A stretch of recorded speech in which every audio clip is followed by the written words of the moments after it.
Magandang araw sa lahat ng aking mga kababayan.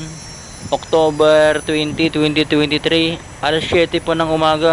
Gusto ko lang pong i-share sa inyo dito yung latest update po ng traffic dito sa EDSA Cubao. Ito po ngayon guys, yung sitwasyon po dito. Kung makikita nyo, nakahinto po yung mga motorista po dito.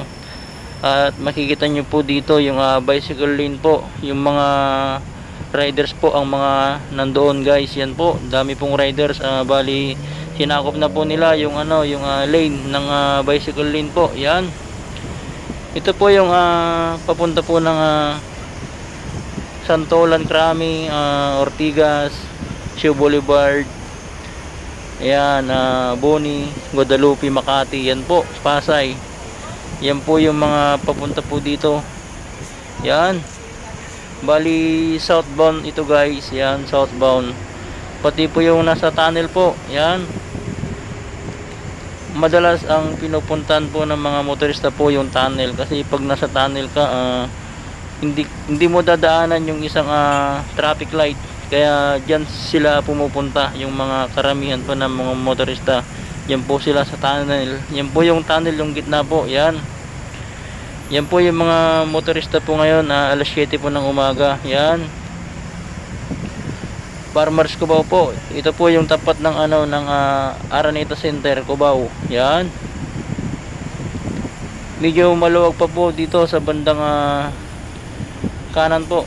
Yan, ito rin po yung papunta pa rin ng Makati. Yan, yan po guys, yung mga riders po talagang nasa bicycle lane po sila guys. Yan, yan po yung mga kababayan po natin. At pagdating po dyan sa mga traffic light po, talagang humihinto po lahat. Yan, kaya nagkakaroon po ng traffic. Yan po ang latest update po ngayon guys. Yan, yung bisikleta po nakapila rin po sa mga riders po. Yan, mga kababayan po natin dito sa Metro Manila.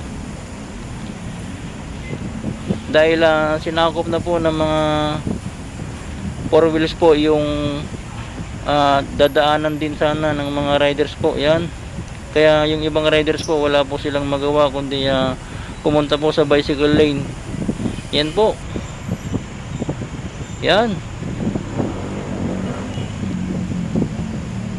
medyo maluwag pa po ang traffic ngayon. Alas 7 ng umaga, araw po ng Biyernes. Yan po, yung bandang tunnel lang po yung gitna ang medyo hindi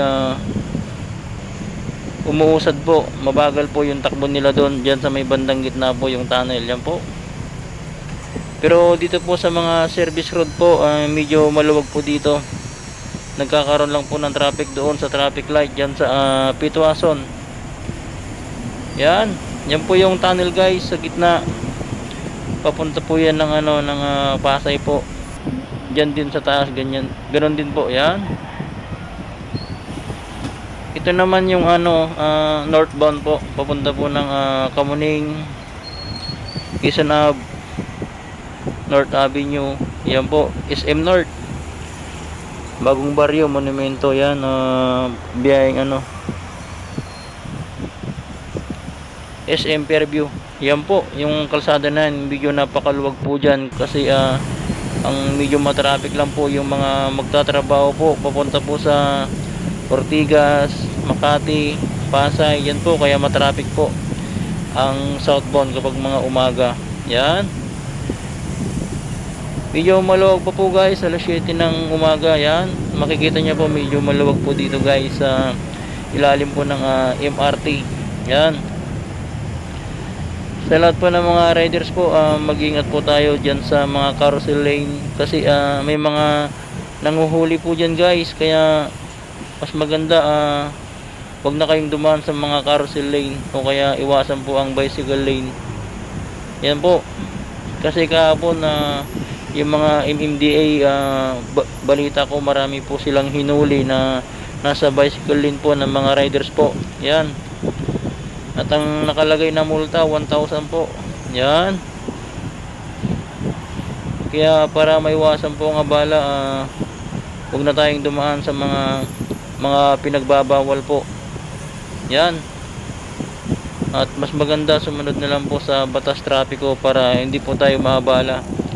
Yan po, yung nasa gitna po talagang riders lang po yung mga umaabanti po, pero yung mga ibang four wheels po mabagal po yung pag-abanti po nila. Ito po guys yung maluwag service road po, yan papunta po ng ano yan guys, Makati, yan Buni, Guadalupe, yung Ortigas, yan po, napakaluwag po dito guys, yan o, yan napakaluwag po.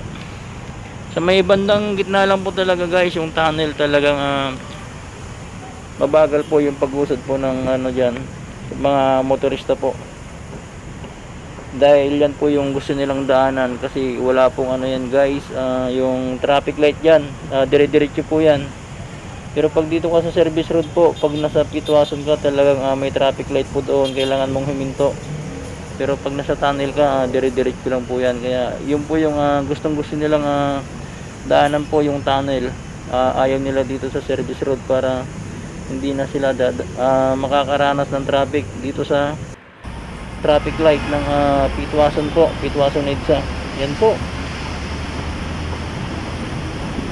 yung paabanti po, yan papuntang Pasay po yan. Dito nga kabila naman po, ito yung papuntang northbound po ng mga tunnel. Kung mapapansin nyo guys, ang gustong gusto ng mga motorista po yung tunnel na daanan, kasi wala pong traffic light yan. Yan po, southbound tsaka northbound po yan yung tunnel guys, yan.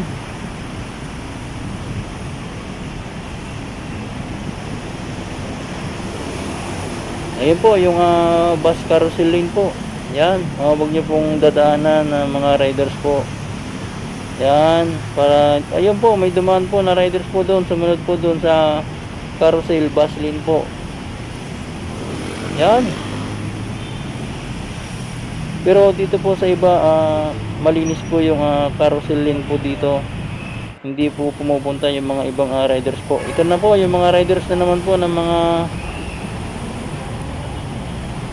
kasamaan po natin sa mga kalsada po dito sa EDSA na nagmumotor po. Yan po, yan, medyo maluwag po dito guys, yung papuntang Pasay pa, sa tunnel lang talaga. Yan, mabuhay Pilipinas.